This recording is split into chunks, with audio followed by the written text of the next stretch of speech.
जय श्री राधा रमण। आज मैं आपको कर्माबाई की खिचड़ी के भोग की कथा सुनाने जा रही हूँ। आइए सुनते हैं।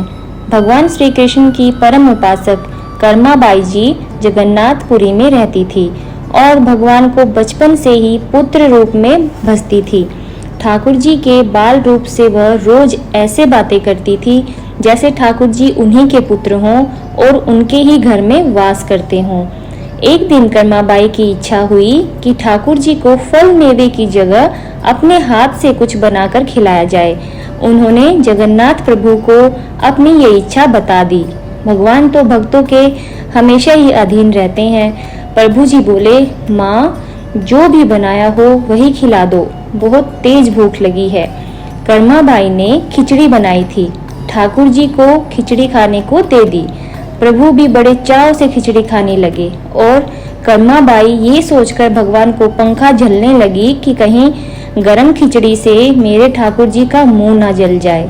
संसार को अपने मुख में समाने वाले भगवान को कर्माबाई एक माता की तरह पंखा कर रही थी और भगवान भक्त की भावनाओं से भाव विभोर हो रहे थे। भक्त वत्सल भगवान ने कहा, माँ मुझे तो खिचड़ी बहुत अच्छी लगी, मेरे लिए आप रोज खिचड़ी ही पकाया करें, मैं तो यहीं आकर खाऊंगा।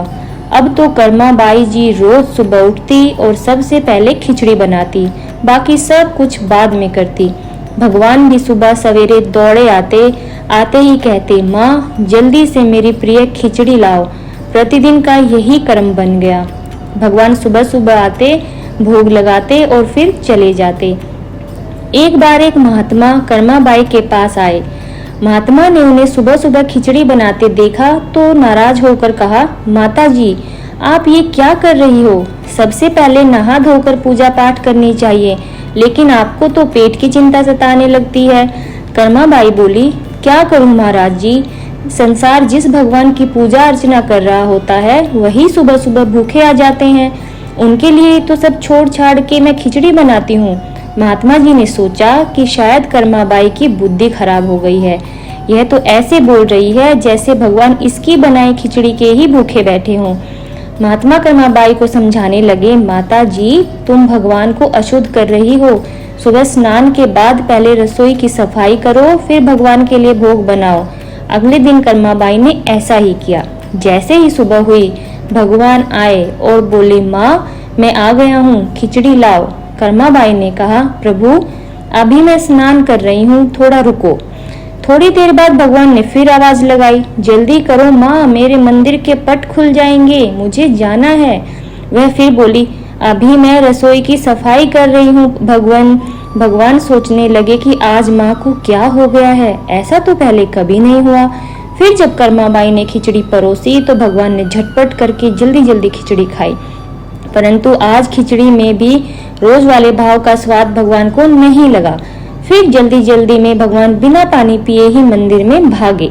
भगवान ने बाहर महात्मा को देखा तो समझ गए, अच्छा तो यह बात है, मेरी माँ को यह पट्टी इसी ने पढ़ाई है। अब यहाँ ठाकुर जी के मंदिर के पुजारी ने जैसे ही मंदिर के पट खोले तो देखा भगवान के मुख पर खिचड़ी लगी हुई है। पुजारी बोले, प्रभु जी ये खिचड़ी आपके मुख पर कैसे लग गई?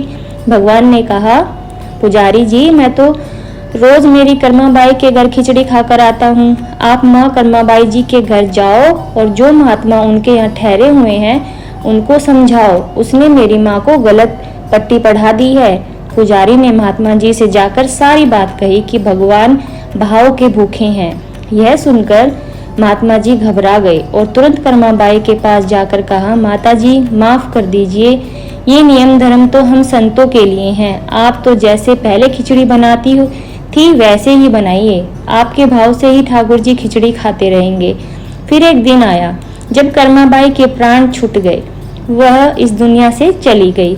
उस दिन पुजारी ने मंदिर के पट खोले तो देखा भगवान की आंखों में आंसू हैं और प्रभु रो रहे हैं।